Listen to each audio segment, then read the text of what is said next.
We have been in Florida now for a year. And let me just tell you, it was a great move. There are certain moves that you make in your life and you consider them for a long time and then you finally do them and it turned out to be the wrong decision. And then there's moving from California to Florida. I have taken to Florida like a New York Jew to a retirement home. It is just spectacular. Florida is the best. I understand that there are some people who are very nervous about the weather in Florida during the summer. And yeah, it's really hot, but that's why you have a pool. You know, we don't have a jacuzzi. Can you believe that? Can you believe we don't have a jacuzzi? And I know that there are some people who think that Florida is just for retirees, and it is absolutely not. It's getting much, much younger because so many people are moving in. It's also growing more red. It's a diverse state with a lot of people of different faiths and different ethnic heritages. And a common theme seems to be that they are here for the freedom. COVID drove a lot of people down here for the right reasons. Meanwhile, I went back to California recently, and let me just tell you, it ain't great, Bob. I grew up in LA, so I'm LA boy born and bred. The people in LA are just not as nice as the people in Florida, period. And maybe that's because people in LA are kind of unhappy. Maybe it's because they're just scraping by because it's very stressful to live in LA. If you want to afford an apartment, it's going to cost you a fortune. If you want to have a job in California, you might be scraping just above living standard. That is not the case in Florida, where people who were renting apartments in LA can buy a house in many parts of Florida. That's not even getting to the economics of the tax code. Okay, taxes in California are insane. The gas here is like 1/3 less expensive because we don't have a massive gas tax in the state of Florida. The living expenses are significantly lower in virtually every major area. The real estate is increasing in value. It still ain't at LA levels. And then you get to the actual income tax here. And let me just tell you, there's something really nice about having to pay my quarterly taxes and not send 13% of my money to the California state government where they proceed to blow it on random crap. So just in terms of pure living standard, there is no comparison. How good is Florida? Here's how good Florida is. When you're in LA, you have to figure out what you want to do with your kids every single day. In Florida, it's just called the outside. We live in a neighborhood where there is no crime. We live in a neighborhood where there is no serious homeless problem. They're having the kind of childhood that I think many of us did experience back in the 1980s and early 1990s, but seems to have disappeared in major cities like Los Angeles. When my parents came out to LA, they're not LA natives. My parents came out to LA in 1979, and they came out there because they wanted to be part of Hollywood. They wanted to be part of the culture because the culture gets made in Hollywood. And as Hollywood has segmented itself off, as Hollywood has basically either outsourced half of its labor to Vancouver or has decided to cut itself off from the broad mainstream American public, the draw of LA just is not there. The glitz and the glamour, they just are not there. They've allowed many of the glitziest places in LA to become trash heaps. Hollywood Boulevard has become a disaster area. That was a tourist center.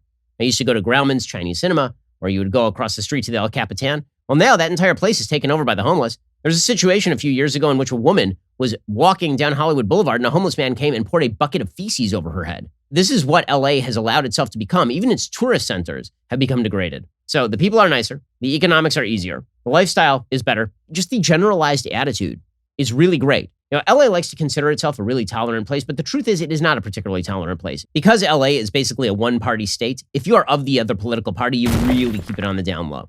You don't go around advertising who you voted for if you didn't vote for Joe Biden. If you have a Trump bumper sticker on your car, there's a solid shot that your car is getting keyed. That is not the case in Florida. You can be a Biden fan and live in Florida. You can be a Trump fan and live in Florida. And everybody kind of just accepts that there are people who live in Florida who don't live the way that they do or think the way they do, and it's all fine, which used to just be called America. If you believe in raising your children in traditional ways, LA is not tolerant of you. LA looks down its nose at you, and you are surrounded by cultural influences that are just not great if you want to raise your child this way. I remember driving down Sunset Boulevard, and there are billboards there I just don't want my kids seeing. It's something that never occurred to me when I was growing up there, because by the time I remember this stuff, I was 15, 16 years old. And so, okay, I could handle that sort of stuff, but now I've got a 7-year-old curiously pointing out the window and being like, why are those people naked? It's like, yes, that is an excellent question, small child. Why are all those people naked in public?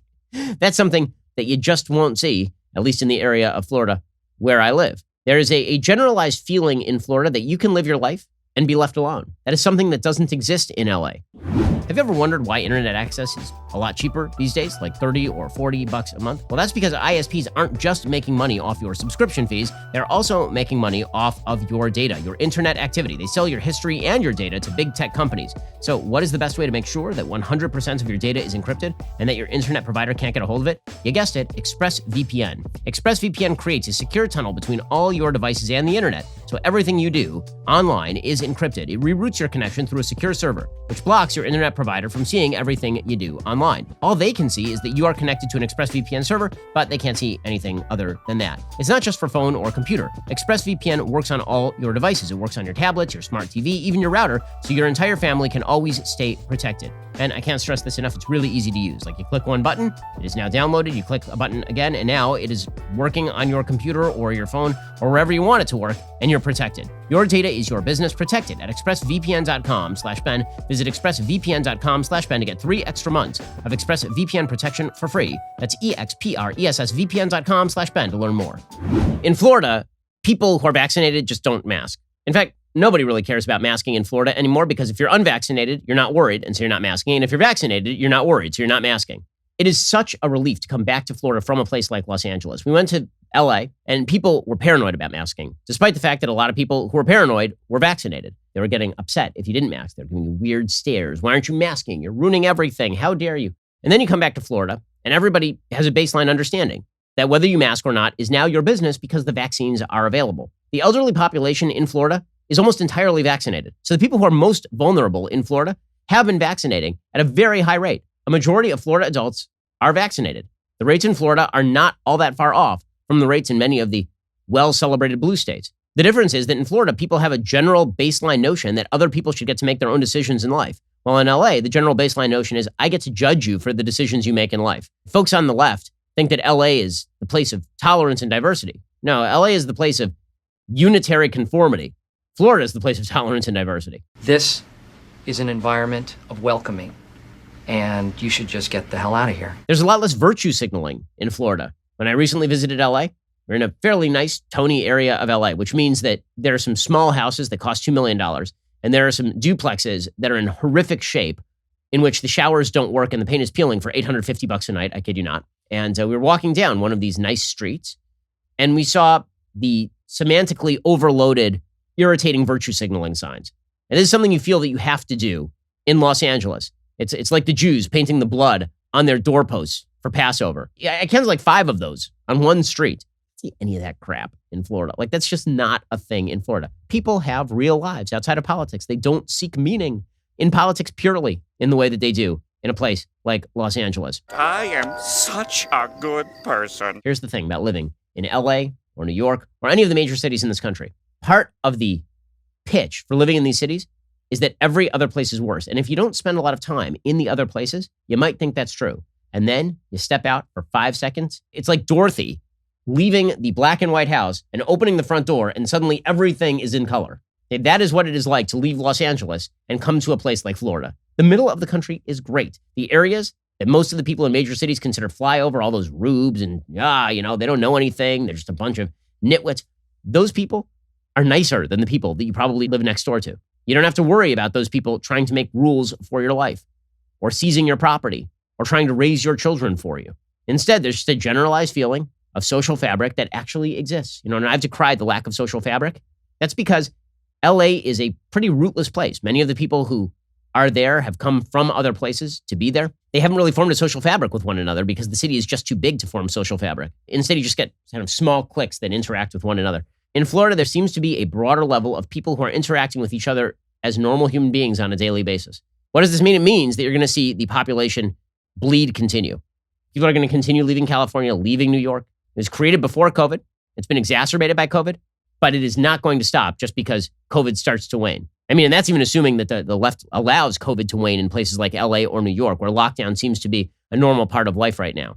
If you're starting a business, you got to be nuts to create a business in California or New York at this point. There's so many great places in this country to put a business, whether it's Nashville or Miami, Houston or Austin.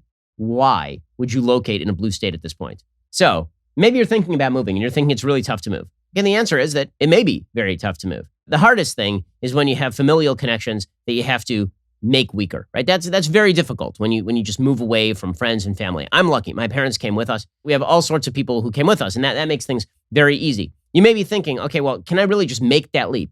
And the answer is you probably should. The pioneers were crossing oceans and moving into barren plains in covered wagons in order to find a new life for themselves. You getting on a plane and leaving your 2-bedroom apartment that you pay $2,000 a month for in LA, and moving to a better priced, more spacious place in Fort Lauderdale. It may sound crazy to you. It also may be the best thing you ever did. So if this is a recruitment video for Florida, so be it. I am the new tourism minister of Florida. Come on down. We'll see you here.